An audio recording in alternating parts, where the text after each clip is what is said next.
Hey there, Heroes for Hire fans. This is Wessatron. Today we're going to be taking a look at Hasbro's Marvel Legends Doctor Strange series Iron Fist action figure. This is from the Dormammu Build-A-Figure series, which I'm calling the Doctor Strange series just because that's the movie it's flaunting. Very cool packaging. We've seen it similar style with the X-Men, but this is definitely more in line with what's going on with the other Strange figures from this wave. The difference is that we've got a different logo up here. This is the dragon. Oh gosh, what is the dragon's name? Oh, that's going to drive me nuts. I'll have to look that up and post it, but on the side we got some nice art. This is definitely his Immortal Iron Fist costume, which is very cool. And we got some more shots of the figure on the back. At the bottom, we get to see all of the characters in the wave, plus the corresponding parts. And then at the top of the packaging, a little blurb. A master of spiritual energy, Iron Fist unlocks the highest mental and physical human potential to dominate enemies in combat.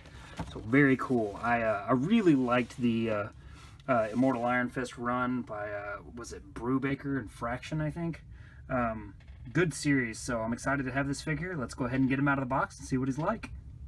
Here we have Danny Rand out of packaging, and this is a really, really good representation of the character. I dig it quite a bit. It's just a really neat pose you can get him into without having to compromise anything. I mean, he's not using a peg stand or anything, just some simple balancing. Works pretty well, so that's pretty cool.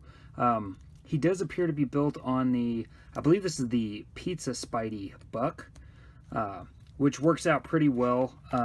Danny's not a big dude.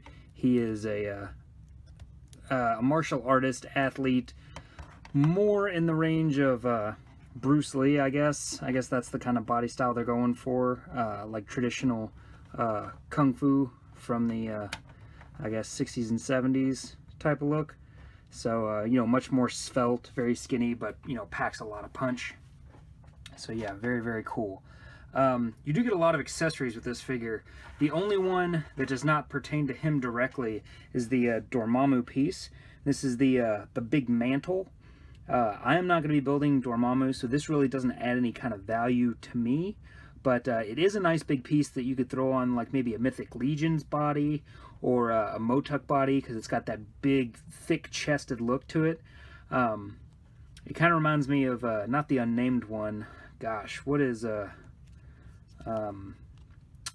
Lynn's dad's name in the 200X cartoon? The faceless one, I think? Yeah, it reminds me of him quite a bit.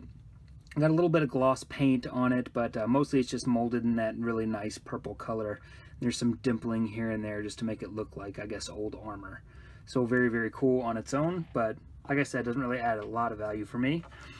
He comes with one each of these types of hands. These are what he's packaged with. These are clear fists. And what's interesting is if you look, there's a black peg here, and that's because, looking very closely, I believe this is supposed to be a skeletal structure inside there. You can kind of see it as you turn there. It looks like kind of the bones of a hand. I think it's supposed to be lighting up like a la Skullfire from X-Men 2099. So that is a pretty awesome little piece. I really like that. That's just a really neat idea, a really neat way to show it. So far with the Marvel Legends Iron Fist figures, they've included like extra hands and things, but they never got around to, you know, making him display his power. So that's great. I mean, the guy's name is Iron Fist, and he doesn't always come with fists. I mean, that's silly. The other style hand he comes with is the style he wore during the Immortal Iron Fist. He may still wear this, I'm not sure, but it's basically just wrapped up knuckles. Very, very cool, and these are hinged. And I noticed that these also, while these are not hinged, so you don't have that option, these are a solid piece, these do also pull out. So even though it wouldn't be 100% accurate, because he is supposed to have wrapped up hands, if you wanted to stick a different unwrapped hand on there just for different types of posing, as long as it fits that peg type, you could very easily. So that's a pretty neat little addition. It also comes with two Iron Fist flame accessories. So these are particular to each fist, so they look a little bit different. You can see they're not perfectly symmetrical, but pretty close, really. But see, this one's a little more bulbous out here. If I can, there we go. Out here, it's a little more bulbous, a little bit difference in the fire. So this one fits the left hand. As you can see, there's a left-handed indentation, right-handed indentation. They are a flexible plastic and kind of see-through, but being flexible, if you put them on the wrong hand, it probably wouldn't matter that much. So on display right now, I've got one of each type of hand, so you can see what it looks like. And it's pretty cool. You know, if you could find a way to light up these hands, gosh, that would be dope. That would be so awesome. But that's obviously not something that they do in Marvel Legends. That's much more of a home brew type of thing you're going to have to do. But yeah, the figure itself, I would say that this kind of looks, was it David Aja who did the art for that book, I want to say? It kind of looks like that, sort of like Tim Salish, kind of very stark, like razor thin lips and things. It looks good. I mean, it is pretty cool. The only issue with the head that I see is that I think Danny is supposed to have blonde hair sticking out the back, not brown. That's a minor nit. They may have just painted it brown just so that you wouldn't think they left it bare plastic because his mask is yellow. So yeah, that's not a huge deal, but I think he's supposed to have blonde hair if I'm remembering the comic correctly. The bandana pieces, they are they're not like rubbery plastic, they're almost like a hard plastic but very thin. So I wouldn't mess with them too much because you don't want to break them off. But yeah, nice likeness on the face. The dragon on the chest emblem looks really good. He also has this tattooed on his chest. But for this book, they actually made it part of the costume instead of having the big, huge open collar. He gets that costume torn up early on. But yeah, very, very nice. I love the wash they did on the bandaged hands. Looks really good. Another thin plastic belt here. So again, it's not like rubbery, it's just thin plastic. So be careful you don't break it. Very, very nice all the way around. I think they color matched the green very well to the book. So I like that a lot. They could have easily made it, you know, really bright or really dark, and I think they found like the perfect middle.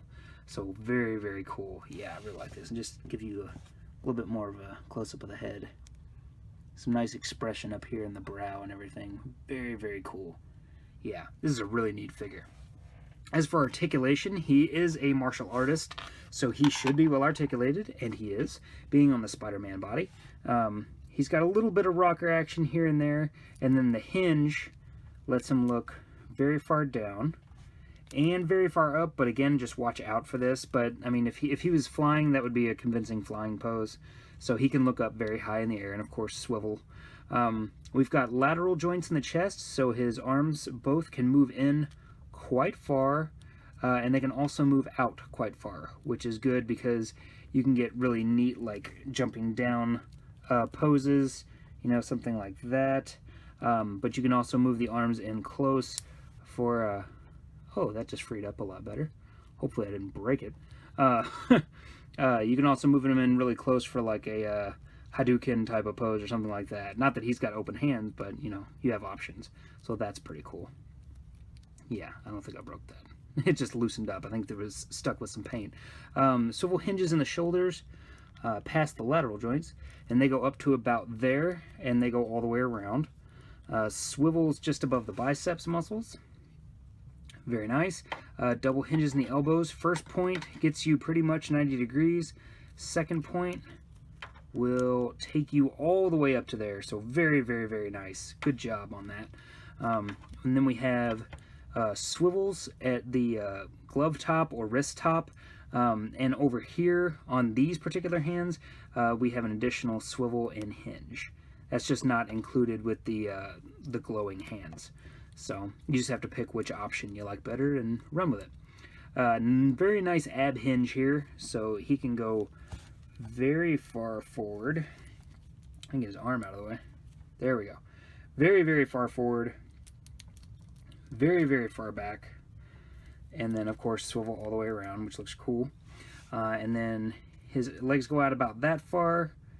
So not a perfect splits, but not bad by any means. His legs go forward that far, which is very cool because it goes beyond the threshold of just a 90-degree bend, you know, with this being the 90 degrees. So that's very, very cool.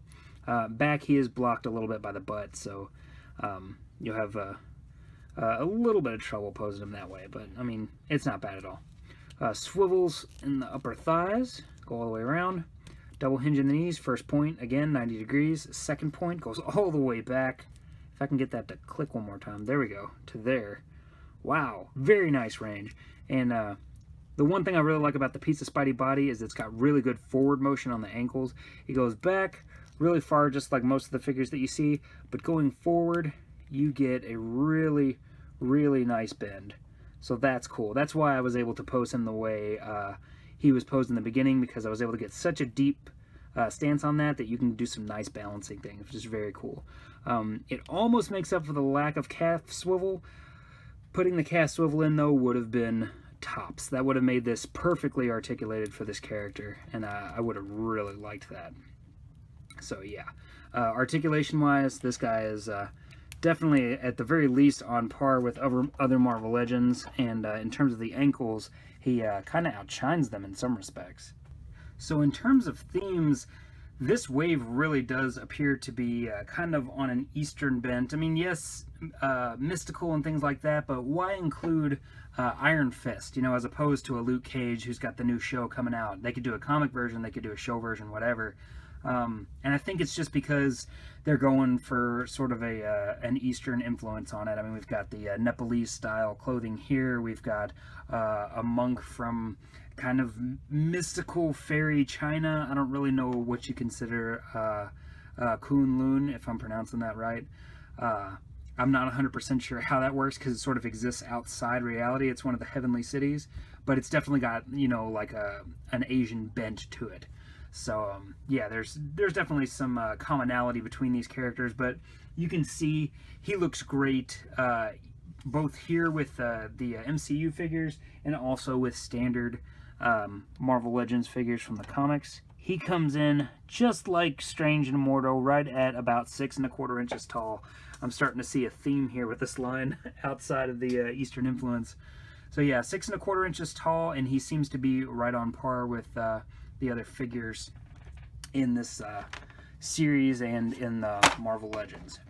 So he is similar to Doctor Strange in that he comes out on top in terms of overall production and accessories. With the inclusion of the Build-A-Figure piece, that's great on its own, but I'm not buying it for this, so that doesn't offer me a lot of value, but it will offer you some if you're going to build Dormammu. But all these extra parts for the fist effects piece, these are the parts that we've really been missing. All the extra hands was very cool with the last release. I'm sorry I don't have it. I couldn't find the figure. It's around here somewhere, but having his actual iron fists with the flame effects and everything, I mean, that's tops. That's exactly what I wanted to see from this figure. These parts fit on perfectly on both sets of hands. It's a great representation of the power of this costume, of the character. All of it is really great.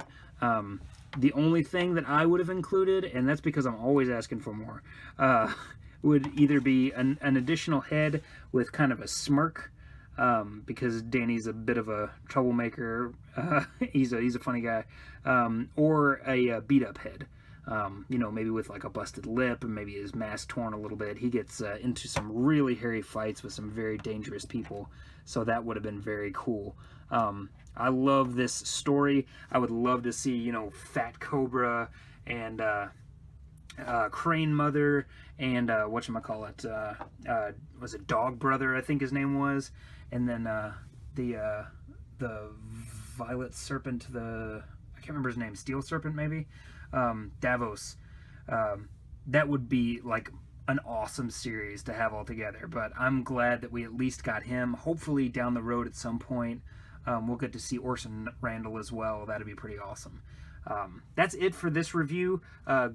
Great deal. $20 for all you get is a steal. Just like it seems like most of the figures in this series. This is definitely accessories heavy series, so definitely pick the guy up if you get a chance. I'll have some more of this series coming in about a week or two, depending on how fast Amazon ships, unless I find them sooner in store. But that's it for this guy. Any questions or comments, throw them in the box below. I'll be glad to help you out. And that's it. I really appreciate you watching. Thanks. I'll talk to you later. Bye.